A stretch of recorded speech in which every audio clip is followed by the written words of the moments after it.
ಅರ್ಜೆಂಟಿಗೆ ಯಾರು ಕೆಲಸ ಮಾಡ್ಲತ್ತಾರ ಅವರಿಗೆ ಅವ್ರು ಸಾಲಿ ಕರೀಡರ್ ಮಾಡಿ 100 ಮಂದಿ ಕೊಡೋಣ 200 ಫೈಲ್ ಪೆಂಡಿಂಗ್ ಅವ್ರಿಗೆ ನಾವು ಅವ್ರು ಮೊದಲೇ ಕೊಡಲ್ಲ ಈಗ ಅದು ಇನ್ನೊಂದು ಕೆಲವು ಇದು ನಿವೃತ್ತಿ ಕೊಡೋಣ ರಿಟೈರ್ಮೆಂಟ್ ಆದಮೇಲೆ ಅವ್ರಿಗೆ 20 ತಿಂಗಳು ಸ್ಯಾಲ್ರಿ ಕೊಡಬೇಕಂತಂದ್ರೆ ಅವು ಆದೇಶ ಮಾಡಿದ್ರೆ ಇವರು ಯುವಗಳಲ್ಲಿ ಪಿ.ಡಿ.ಒಗಳಲ್ಲಿ ಯಾರೂ ಪಾಲನೆ ಮಾಡಲ್ಲ ಈಗ ಅದು ಹೇಳೋ ತಕ್ಷಣ ಅದನ್ನು ಮಾಡಲ್ಲ ಈಗ ಅದು ಇನ್ನೊಂದು ಪೇಮೆಂಟ್ ಬಾಕಿ ಇದು ಮಾಡಲ್ಲ ಈಗ ಏನು ಅಜೆಂಡಾ ಇದೆ ನಮಗೆ ಅನುಮೋದನೆ ಇದು ಭಕ್ತಿ ಅದ ಇದು ಬೇರೆ ಕಡೆ ಮಾಡ್ಲಾರ್ತಾರೆ ಮಾತಾಡ್ಕೊಂಡು ಅವ್ರು ಹ್ಯಾಂಗ್ ಮಾಡಿರ್ತಾರೆ ಹಂಗೆ ಮಾಡ್ಬೇಕಲ್ಲ ಅಲ್ಲಿ ಶಿವನ ಸಹಿ ಮಾಡ್ಯಾನ DS ಬಂದೇ ಮಾಡ್ಯಾನ ಅಲ್ಲೊಂದು ಕಾನೂನು ಇಲ್ಲೊಂದು ಕಾನೂನು ಇರಲ್ಲ ಸ್ಟೇಟ್ನಾಗ ಒಂದೇ ಇರ್ತದೆ ಮಂದೇನಂದ್ರೆ ಹೇಳಲ್ಲ ನಾವು ಬಂದು ಉದ್ದೇಶ ಏನಂದ್ರೆ ನಾಳೆ ಸೋಮವಾರ ದಿವಸ ಇಲ್ಲಿ CM ಬರ್ಲಾರ್ತಾರೆ ಮತ್ತು ರೆವಿನ್ಯೂ ಮಿನಿಸ್ಟರ್ ಬರ್ತಾರೆ ನಮ್ಮ ಡಿಸ್ಟ್ರಿಕ್ಟ್ ಮಿನಿಸ್ಟರ್ ಇರ್ತಾರೆ ಏನಿದ್ರೆ ನಾನು ಹೇಳ್ತೀನಿ ಅವ್ರ ಕೈಲಿ ಹೇಳ್ತೀನಿ ಏನು ಪ್ರಮೋಷನ್ ಫೈಲ್ ಅದ ಏನು ಕಲೆಕ್ಟರ್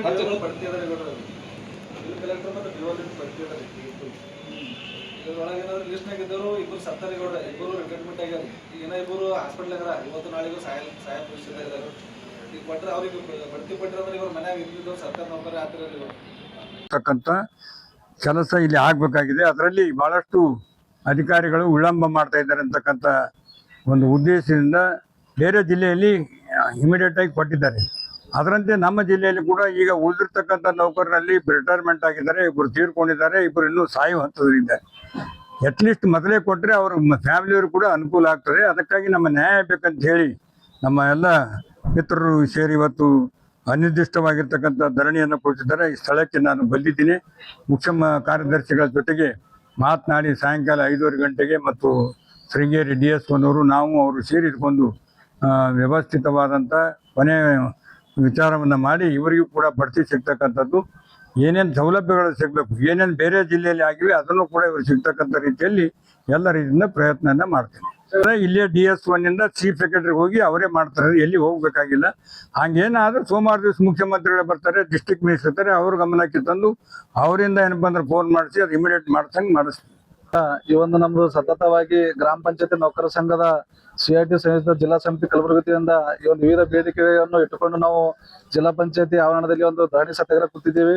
ಈ ಒಂದು ನಮ್ಮ ಧರಣಿ ಸತ್ಯಾಗ್ರಹಕ್ಕೆ ನಮ್ಮ ಕ್ಷೇತ್ರ ಶಾಸಕರಾದಂತಹ ಶ್ರೀ ಯಲ್ಲಂಪುರ ಪಾಟೀಲ್ ಅವರು ಈ ಒಂದು ನಮ್ಮ ಧರಣಿಯಲ್ಲಿ ಪಾಲ್ಗೊಂಡು ನಮ್ಮ ನಮ್ಮ ಸತ್ಯಾಗ್ರಹಕ್ಕೆ ಬೆಂಬಲ ಸೂಚಿಸಿ ಮನೆ ಉಪ ಕಾರ್ಯದರ್ಶಿಯನ್ನು ಕರೆಸಿ ಏನು ಯಾವ ಇದು ಅದಕ್ಕೋಸ್ಕರ ಇವರ ಒಂದು ಬೇಡಿಕೆಗಳು ಕುಂಠಿತಗೊಂಡಿದೆ, ಜಿಲ್ಲಾ ಪಂಚಾಯತಿಯಲ್ಲಿ ಯಾಕೆ ಇವ್ರದ್ದು ಕೆಲಸ ಮಾಡ್ತಾ ಇಲ್ಲ ಅಂತ ಹೇಳಿ ಬೇರೆ ಜಿಲ್ಲೆಯಲ್ಲಿ ಪ್ರತಿ ವರ್ಷ ಬಡ್ತಿ ಆಗಿರ್ಬೋದು, ಜ್ಯೇಷ್ಠತಾ ಪಟ್ಟಿ ಆಗಿರ್ಬೋದು ಎಲ್ಲ ಕಾನೂನು ಚೌಕಟ್ಟಿನಲ್ಲಿ ಸರ್ಕಾರದ ಆದೇಶ ನಿಯಮಾನುಸಾರ ಮಾಡ್ತಾ ಇದ್ದಾರೆ. ನೀವು ನಮ್ಮ ಕಲಬುರಗಿ ಜಿಲ್ಲೆಯಲ್ಲಿ ಯಾಕೆ ಮಾಡ್ತಾ ಇಲ್ಲ?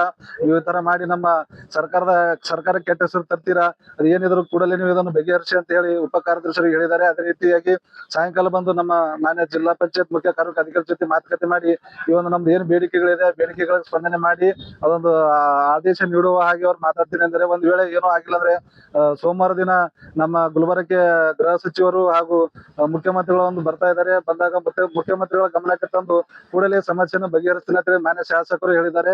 ಶಾಸಕರು ಈ ನಮ್ಮ ಸತ್ಯಾಗ್ರಹಕ್ಕೆ ಬಂದು ನಮಗೆ ಬೆಂಬಲ ಸೂಚಿಸಿ ನಮ್ಮನ್ನು ಒಂದು ಮಾತನಾಡಿ ಹೋಗಿದ್ದಕ್ಕೆ ನಮ್ಮ ಎಲ್ಲಾ ನೌಕರ ಸಂಘ ಪರವಾಗಿ ಅವರಿಗೆ ತುಂಬಾ ಧನ್ಯವಾದ ಸಲ್ಲಿಸುತ್ತೇವೆ. ನನ್ನ ಹೆಸರು ನಾಗರಾಜ್ ಜಿ ಬಂಗೂರ್ ಅಂತ, ಗ್ರಾಮ ಪಂಚಾಯತ್ ನೌಕರ ಸಂಘ ಜಿಲ್ಲಾಧ್ಯಕ್ಷ. ಮುಖ್ಯವಾಗಿ ನಮಗೆ ನಮ್ಮ ಸಮಸ್ಯೆ ಇರೋದು ಸುಮಾರು 3 ವರ್ಷಗಳಿಂದ ಬಡ್ತಿ ಕೊಡದೇ ಇರೋದು. ಕಲೆಕ್ಟರ್ ಮತ್ತು ಡಾಟಾ ಎಂಟ್ರಿ ಆಪರೇಟರ್ಗಳು ನಮಗೆ ಪ್ರತಿ ವರ್ಷ ಬಡ್ತಿ ಕೊಡಬೇಕು, 3 ವರ್ಷದಿಂದ ಬಡ್ತಿ ಕೊಡ್ತಾ ಇಲ್ಲ. ತಾತ್ಕಾಲಿಕ ಪಟ್ಟಿ ಹಚ್ಚಿ 2 ವರ್ಷಗಳಾದ್ರೂ ಕೂಡ ಅಂತಿಮ ಆದೇಶ ನೀಡ್ತಾ ಇಲ್ಲ. ಇನ್ನು ಸುಮಾರು 80 ಪೋಸ್ಟ್ಗಳು ವೇಕೆಂಟ್ ಆಗಿದೆ.